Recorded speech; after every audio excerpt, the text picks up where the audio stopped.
안녕하십니까. 제 5차 지 강의를 진행하겠습니다. 알기 쉬운 목조주택 시공 가이드 25페이지 주택의 사용자 관리에 관한 사항에 대해서 잠깐 설명하고 넘어가겠습니다. 베이크아웃, 새집 증후군 제거 방법. 우리가 건축 마감 재료 중에는 친환경이라고 해도 전혀 유해 물질이 제로인 것은 없습니다. 약간씩 다 나옵니다. 우리 신축이나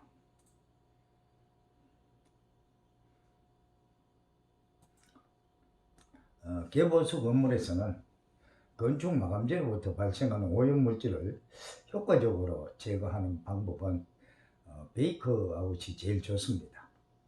이 베이크아웃은 유해 물질을 일시적으로 증가시킨 후 환기시켜 제거하는 방법을 말합니다. 창문을 닫고 난방 온도를 30에서 40도로 5, 6시간 유지한 후에 문을 열게 되면 우리가 일정한 공간에서 온도가 올라가면 압력이 상승하게 되어 있습니다. 그래서 환기를 갖다가 한 3회 이상 반복을 실시하면 유해 물질이 현저히 줄어듭니다. 아토피성 질병도 어느 정도 예방할 수 있는 효과가 있습니다. 이 하판이라든가 하판 같은 데는 알데히드라든가 이와 같은 것들이 많이 나오죠. MDF나 또 PB보드나 이런 거는 더 많이 나오기 때문에 반드시 필요합니다. 그래서 이와 같은 방법을 통해서 유해 물질을 현저하게 우리가 제거를 시킬 필요가 있습니다. 그 다음에 목조주택은 관리가 조금 어렵죠. 일반적으로 그 건축물 외부에 마감재로 사용하는 방범목은 포화 상태, 즉 함수율이 30% 이상인 상태에서 출고되므로 공사업자가 공사 완료 후 철수하고 난 뒤에 2, 3개월 후에 나무가 말랐을 때 건축주가 오일스텐 도장을 하는 게 원칙입니다. 그런데 보통 공사업자들은 도장 마감까지 공사를 계약을 했기 때문에 공사가 마무리되면은 무조건 도장을 해야 잔금을 받으니까 무조건 해버립니다. 그러면 어떤 상태가 되느냐면은 오일스텐은 비중이 상당히 가볍습니다. 그러다 보니까 내부에 물이 포화 상태가 되어 있으면 내부에 침투를 못해요. 이 오일스텐이라는 거는 목재의 부패를 방지하기 위해서 칠하는 도료로서 물보다 비중이 작기 때문에 내부에 물이 있으면 침투를 할 수가 없습니다. 목재 내부까지 침투가 돼서 목재가 부패하는 것을 방지하는 것이 오일스텐입니다. 이 실제로 건재상에서 방범목을 반입을 해서 목공들이 커팅기로 재단을 하면은 실제로 물이 찔끔찔끔 이렇게 나옵니다. 각 커팅기로 자를 때 그 정도로 이렇게 된 것이 있고, 또 장사가 잘 안 되는 작은 건재상 같은 데는 오래 살았다 보니까 어느 정도 말라벗고 들어오는 경우도 있기는 있습니다. 그러나 대부분 방범목은 포화 상태에서 현장으로 들어오는 것이 많다. 그 다음에 공사 계약할 때 아니면은 오일수 때는 일반인 누구나 아무나 2회 도장만 하면 색깔이 말끔하게 나와집니다. 그러니까 건축주가 요 돈은 빼고 하자, 사전에 계약할 때 얘기를 하고 하는 수도 있을 거고, 또 우리가 오일수 때는 스프레이 갖고는 절대로 안 됩니다. 왜 그러냐면 비중이 너무 가볍기 때문에 스프레이건으로 뭐 뿜칠을 하게 되면은 뭐 스프레이건과 그 피도면 표면하고 거리가 한 30cm 정도 유지를 시켜야 고르게 칠이 되어 있는데 그 바람에 다 날아가 버립니다. 날아가 버리고 도장이 안 됩니다. 그리고 그걸 그렇다고 해서 한 20cm나 10cm로 바짝 붙여서 뿜칠을 하게 되면은 뿜칠했는 그 원형 자국이 막 군데군데 도장을 찍어 놓은 것처럼 남게 되는데 뭐 월스텐은 목재 내부에 침투를 해버리기 때문에 그 문양을 없앨 수 있는 방법이 없습니다. 목재를 교체를 하기 전에는 없앨 수 있는 방법이 없다. 그런 문제가 있기 때문에 월스텐 도장은 스프레이건으로 도장은 안 된다. 뿜칠 도장은 안 된다. 그 다음에 목조주택은 주택 사용 후에 4, 5년에 한 번씩 방부제 또는 그 올스텐 재도장을 해서 이 관리를 해줘야 된다. 이렇게 하면 반영구적인 수명을 가지는 것이 목조주택입니다. 물론 뭐 시공자의 잘못에서 빨리 목재가 상하는 경우도 있습니다. 왜 그러냐면은 목재라는 것은 물 속에 영구적으로 잠겨 있으면은 수천 년이 가도 썩지 않고 또는 진흙 속에 이 목재가 잠겨 갖고 있으면은 뭐 수천 년이 가도 썩질 않습니다. 옛날에 그 일제 강점기 때 저수지를 막을 때 저수지 그 물 빼는 그 굴통이라고 하고 토목에서는 복통이라고 하는데 그걸 밤나무로 갖고 디귿자로 홈을 파고 위에 천판을 덮어서 저수지 제방독을 만들었어요. 근데 오늘날 그걸 편리를 위해서 사람이 물에 들어가지 않고 물을 뺄 수 있도록 스핀들 기계 장치를 한다고 그걸 봐보면은 그때 시공했던 밤나무가 생나무 그대로 살아있어요. 지금도. 그래서 진흙 속이나 이런 데는 썩질 않고 그 다음에 목조주택을 시공을 했을 때 통풍이 되도록 해야 된다. 통풍이 되지 않으면 절대로 안 된다.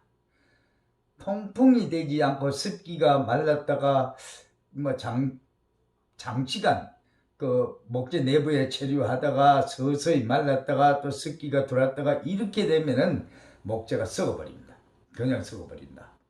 그래서 시공자가 통풍이 될 수 있는 구조로 시공을 해야 된다. 그래서 목조주택은 기술이 완벽한 사람들이 시공하는 게 원칙이다. 그 다음에 스틸하우징.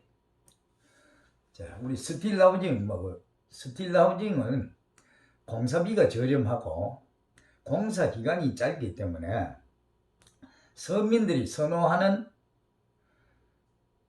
전원주택입니다.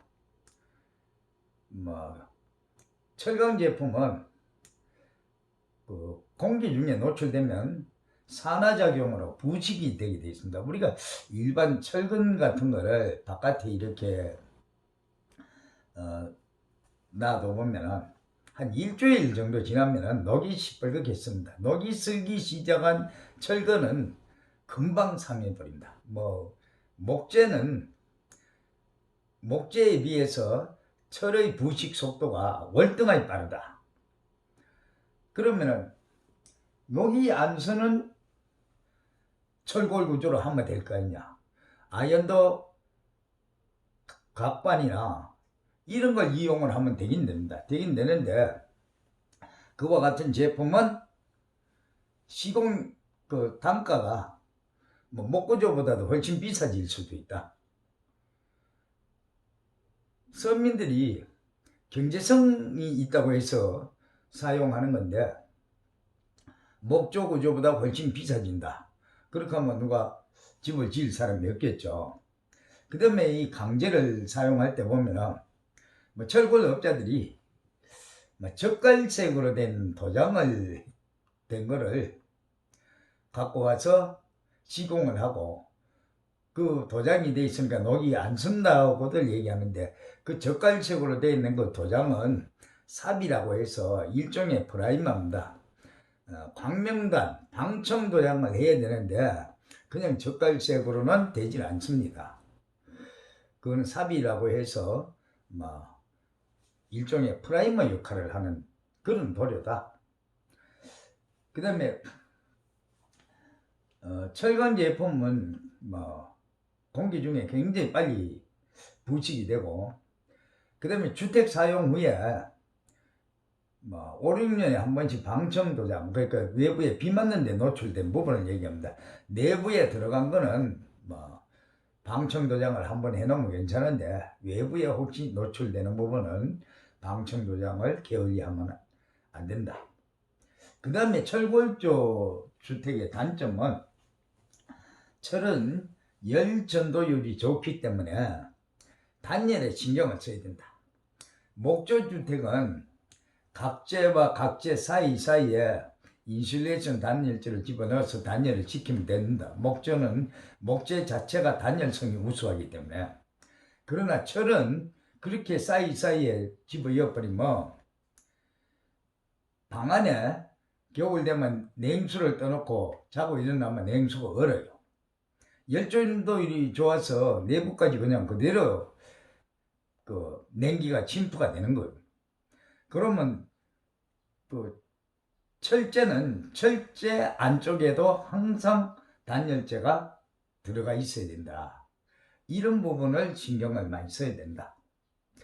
그 다음에 지붕에 대해서 알아보겠습니다. 어떤 주택이든 지붕을 관리 잘못하면은 누수가 발생이 된다.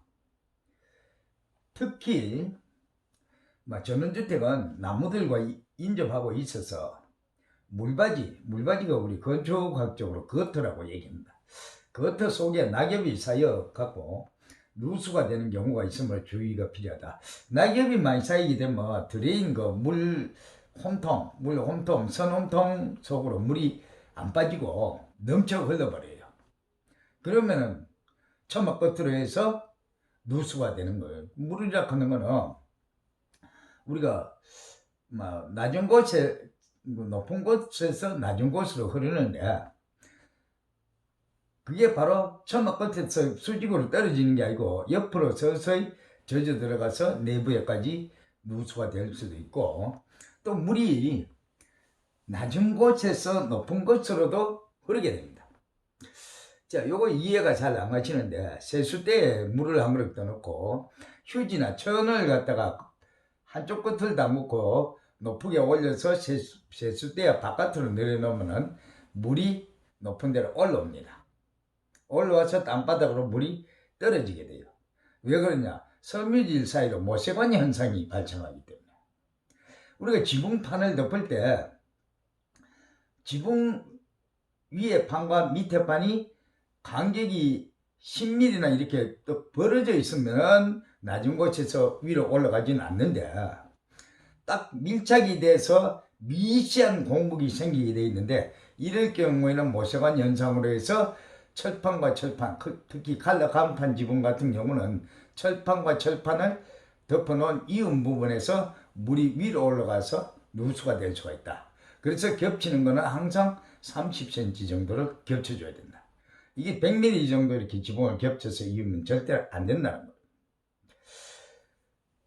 자, 우리가 보통 슬래트 기와나 한식 기와가 겹쳐지는 것이 30mm입니다. 근데 그러면 그것도 모세관 현상이, 그런데 기와는 자세히 보면은 모세관보다는 큰 공극이 생기게 되어 있습니다. 그렇게 해서 올라가지 않는 거예요. 만약에 기와가 철판처럼 딱 붙어서 모세관 현상이 발생한다면 30mm 겹쳐서 이어놓은 기와는 전부 다 누수가 됩니다. 특히 기와집 같은 경우는 한 10년 정도 이렇게 지나면은 기와를 한번 보수를 할 필요가 있어요. 이 경사형 지붕에서는 기와가 오래되면은 서서히 흘러내려서 좀 빠져내려서 겹쳐지는 것이 10mm나 15mm 겹쳐지고 좀 흘러내리게 되어 있습니다. 그걸 갖다가 각재 망치로 그냥 때리면, 올리려고 때리면 기와가 깨지니까 각재를 갖다가 기와 끝단 부분이 되고 망치를 탁탁 쳐서 올려서 보수를 해줘야 되는 겁니다. 그 다음에 특히 전원주택은 들판 가운데 전원주택을 지었는데 나무가 어디 있느냐 하는데, 근데 가을 되면 낙엽이 먼 산에서 날리는 낙엽이 지붕 위로 떨어져서 물 홈통 속에 들어가게 되어 있습니다. 그래서 봄철에 한 번 정도는 건물 주인이 사다리 놓고 올라가서 물바지를 한 번씩 확인할 필요가 있습니다. 그래서 이런 것이 게으른 사람은 전원주택에 살면 안 됩니다. 전원주택에 살 사람은 부지런해야 됩니다. 저 역시 지금 귀촌을 해서 농촌에 사는데 풀과 벌레와 전쟁을 해야 됩니다. 이게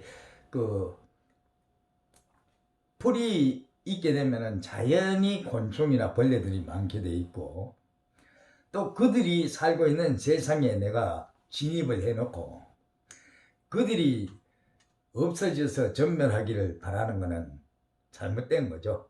우리가 그렇게 많은 하루살이라든가 이런 게 전멸하고 없다, 그럼 그걸 먹고 사는 어류라든가 여러 가지 또 동물들이 없어지겠죠. 그 다음에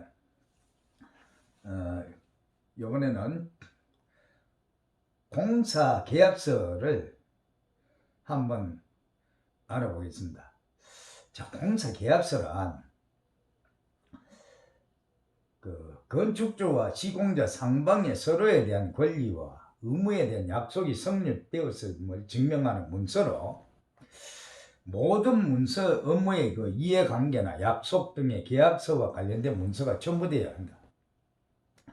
계약서 내용에 따라 공사 완료 및 인계까지 또는 유지 관리까지 계약 내용에 포함되어 있어야 한다. 계약이 이루어지면 계약 당사자들은 각 조항의 내용을 성실히 이행하여야 하는 의무를 가진다.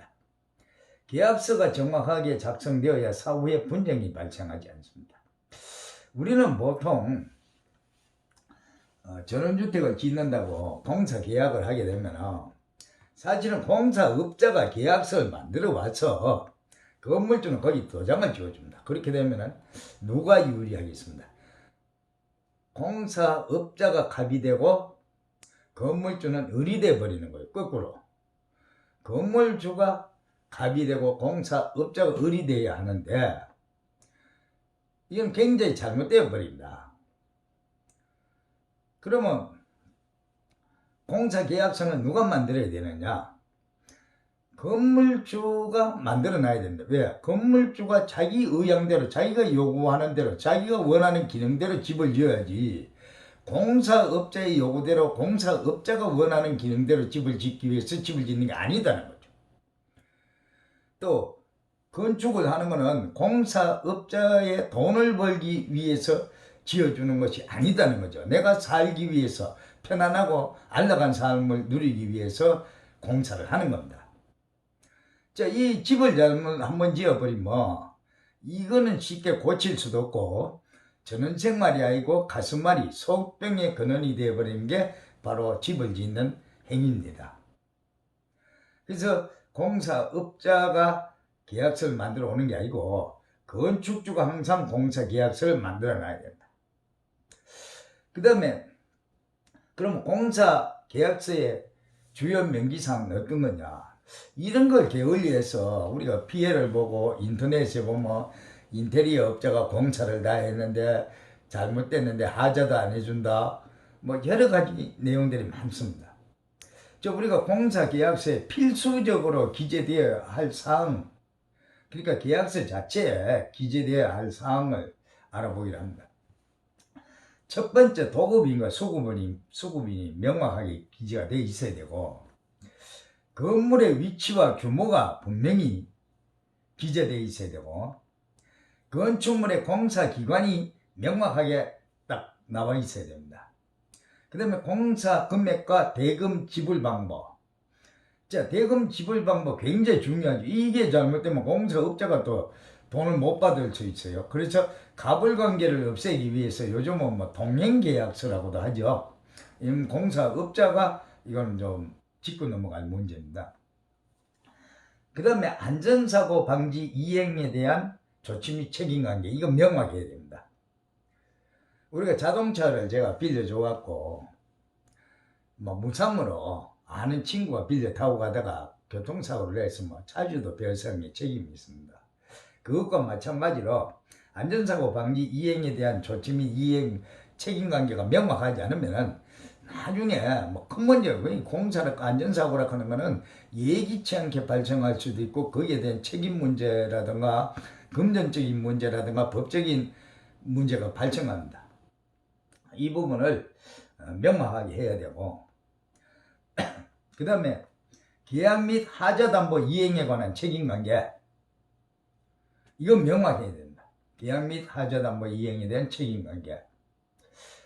그 다음에 계약 당사자 간의 직인 날인 및 계약 일자가 정해져 있고 직인 날인을 하게 되면 계약서는 성립합니다. 이거 반드시 이 내용들이 포함이 돼야 합니다. 그 다음에 그러면 공사 계약서에 첨부해야 되는 서류가 뭐가 있느냐? 설계도서. 설계도서를 하면 도면과 내역서, 시방서 이거를 얘기합니다. 우리가 광국공사는 공사를 하게 되면 관청에서 내역서를 만들어 갖고 제시를 합니다. 단가가 얼마고, 각재 하나가 단가가 얼마고, 수량이 몇 개고, 금액이 얼마고, 그걸 사용하는데 인건비가 얼마 들어가고, 이런 것들이 다 만들어져 있습니다. 개인 주택은 그런 게 없죠. 왜 없느냐 하면은, 반에서는 설계 용역 줄 때 내역서라든가 시방서를 만드는 돈을 별도로 줍니다. 개인들은 설계 의뢰를 하면 건축사가 도면 그리고 인허가 절차를 진행하는 거지, 내역서를 만들어주고 시방서를 만들어주는 것까지 돈을 받은 게 아닙니다. 그러면 여러분들이 설계비 자체가 그걸 다 만들게 되면 2배도 넘게 됩니다. 그런 문제가 발생한다. 그러면 이걸 누가 만들어야 되느냐? 건물 주인은 기술자가 아닙니다. 건물 주인은. 그러면 그 내역서라는 거는 각재가 몇 개 들어가고, 각재가 개당 얼마고, 그게 몇 개의 수량이 들어가고, 그걸 하는데 재료비가 얼마고, 노무비가 얼마고, 경비가 얼마고, 이게 다 나와 있어야 돼요. 근데 내 집을 짓는데 어떤 재료를 사용하고 단가가 얼마짜리고 아무 금액도 모르고 무조건 평당 얼마 이렇게 계약을 한다면 말이 안 되지. 이 평당 얼마라는 건 없는 거예요. 자, 평당 얼마라는 가격은 없는 거예요. 집을 짓는 데는 건축주 예산에 맞추는 게 원칙입니다. 자, 똑같은 각재가 30에 30짜리 각재가 길이가 3600 12자짜리다. 그 각재가 미소음 각재는 한 개가 1500원에서 1600원 정도 가는데, 북미산 레드우드 같은 각재는 똑같은 크기의 각재 한 개가 24,000원, 25,000원 갑니다. 재료의 차이가 그만큼 많이 나오는데 어떤 재료를 어떻게 사용하는지 모르고 내 돈만 평당 얼마라고 해서 무턱대고 무조건 지불한다? 이거는 말이 안 되고, 두 번째로 세상에서 돈을 벌기 위한 공사업자는 있어도 일을 잘해주기 위한 공사업자는 없다는 것을 여러분들이 알아야 합니다. 세상에 그런 업자가 있다면, 일 잘해주기 위해서 있는 업자가 있다면 저하고 면담을 한번 시켜주십시오. 그 다음에 이와 같은 기본적인 내역서가 만들어져야 되고, 그걸 근거로 해서 계약을 하는 거예요. 그 다음에 시방서는 시공 방법을 설명을 해 놓습니다. 이 시방서는 그러니까 터파기는 어떤 장비를 써서 어떻게 터파기를 하고, 다지는 것은 어떻게 해서 땅을 다지고, 또 버림 콘크리트는 강도 얼마짜리를 두께 몇 미리로 타설을 하고, 그 다음에 철근 배관은 피복 두께를 80mm를 줘서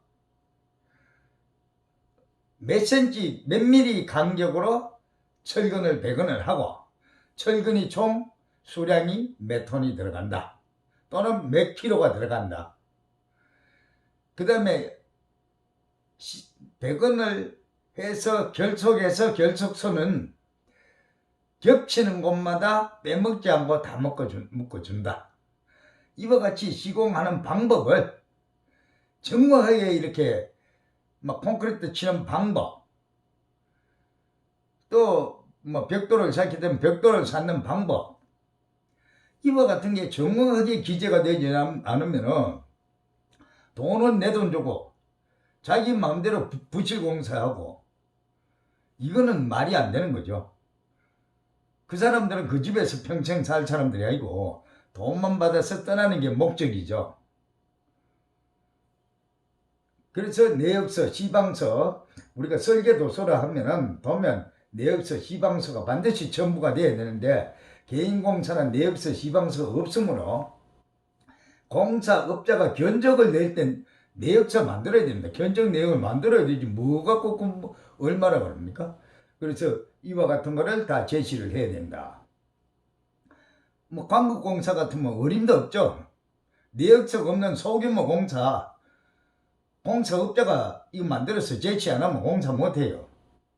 보통 우리가 뭐 수의계약 또는 지명경쟁 입찰 하는데, 이런 것들은 전부 다 공사업자가 똑같은 거 이거 만들어서 제시합니다. 뭐 건물 주인은 호구입니까? 그거 없이 그냥 계약해? 돈 많은 정부도 다 그렇게 하는데. 그 다음에 계약이행보증증권, 요거는 서울보증에서 하는데, 공사금액의 보통 1 내지 2% 금액을 갖다가 서울보증에 예치를 시키고 계약이행보증증권을 받아서 공사업자가 첨부를 해야 됩니다. 공사업자가 계약이행을 불이행했을 경우에 서울보증이나 이런 그 보증회사에서 막 다른 업자를 보내가 공사를 시키든 금액으로 배상을 하든, 이 부분을 책임질 수 있는 책임 한계가 명확하게 되어 있습니다. 뭐 업자가 공사하다가 견적 잘못 내서 돈이 안 남게 생겼으니까 손들어 버릴 수도 있고, 또 손들 때는 자기가 손해가 안 나는 범위에서 손을 듭니다. 손해보고 묻을 때가 무조건 뭐 포기하고 나가지는 않습니다. 그래서 이게 반드시 필요합니다.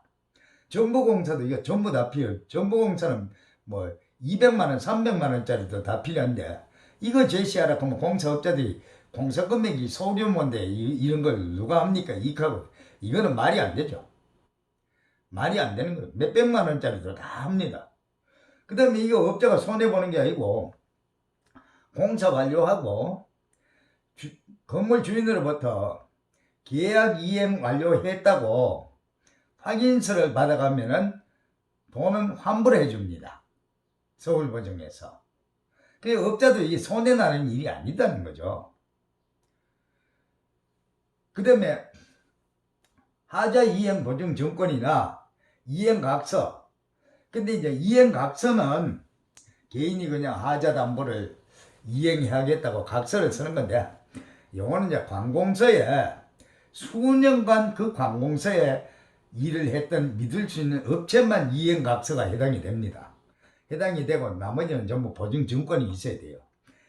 뭐 개인들도 마찬가지입니다. 개인 단독주택 지는데 무조건 하자 이행 보증증권이 있어야 되는데, 요것도 공사금액의 1 내지 2%를 내고 하자 이행 증권을 받는데, 이거는 광국공사일 경우에 1 내지 2%고 개인은 계약 방식에 따라서 뭐 업자가 정 못 믿는 사람 같으면은 뭐 10%까지도 할 수 있습니다.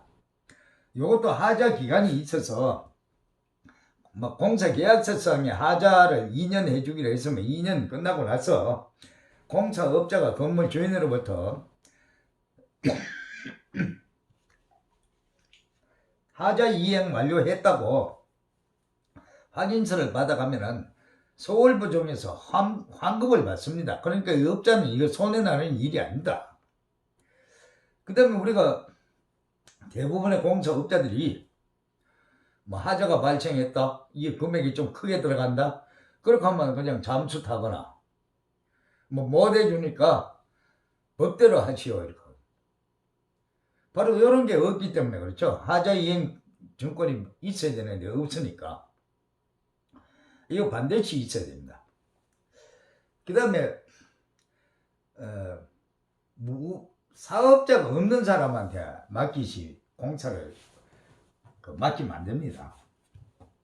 사업자 등록증 사본을 반드시 제시해야 되고, 그 다음에 건설업 등록증 사본 및 수처 요거 있어야 됩니다. 우리 전문건설부터 건설업 등록증이 나오고 일반 사업자는 여기 없습니다. 없기 때문에 일반 사업자가 믿음직스러워서 맡긴다고 해도 사업자 등록증 사본이나 확인될 수 책임질 수 있는 어떤 걸 만들어야 됩니다. 건설업 등록증 일반 사업자와 건설업 등록증이 있는 전문건설이나 종합건설하고 일반 사업자하고 다른 점은 전문건설이나 종합건설은 법인업체입니다. 이 사람들은 하자를 안 해주고 보증증권에서 만약에 하자를 해주게 되면은 다음에 광급공사 입찰할 때 적격심사에서 벌점에 올라가 있어서 입찰을 못하게 될 수도 있습니다. 그래서 될 수 있으면 책임질 수 있는 업체에다 맡긴다. 이거 분명히 알고 있어야 되고, 그 다음에 이 법인업체나 사업자들 간에 사용 인감계가 있습니다. 인감증명, 사용 인감계 및 인감 있어야 되고, 그 다음에 법인인 경우는 법인 등기부 등본도 첨부를 해야 합니다. 그 다음에 안전관리 수치, 산업안전보건법을 적용시킨 시공자가 작성한 현장 수치 반드시 제시되어 있어야 됩니다. 이걸 제시하면 건축주가 이렇게 공사해서 안전한지, 근로자가 다칠 수가 있는지, 이거 분명히 확인이 돼야 됩니다. 그 다음에 이제 요거 확인, 우리가 공사장에는 산재보험이라는 거 드는데, 보통 산재보험은, 건물주가 들어주는 게 원칙입니다. 업자한테 맡기지 말고, 산재보험은 공사금액의 얼마가 아니고 전체 공사금액 중에서 노무비, 견적서 딱 보면 노무비가 얼마고 재료비가 얼마다는 게 나왔습니다. 노무비의 0.79% 정도밖에 안 되니까 굉장히 삽니다. 돈이 얼마 안 돼요. 이거 반드시 들어야 되고, 그 다음에 공사업자는 뭐를 들어야 되냐면 근로자 재해보험을 들어야 된다. 이 건물주가 근로자 재해보험 든다는 거를 계약서에 지금 여기서도 빠졌는데 명시를 돼 있어야 돼요. 이 명시가 돼야 됩니다. 근로자 재해보험 반드시 들어줘야 됩니다. 이건 일반 기업들 광급공사 현장이나 아파트 현장이나 빌라 짓는 현장이나 이거 다 업자들이 근로자 재해보험 다 들어 있습니다. 듭니다. 그래서 건축주가 얘기 안 하면 안 들어요. 그래서 이런 거 반드시 들게 해야 되고, 또 경우에 따라서는 공사계약시에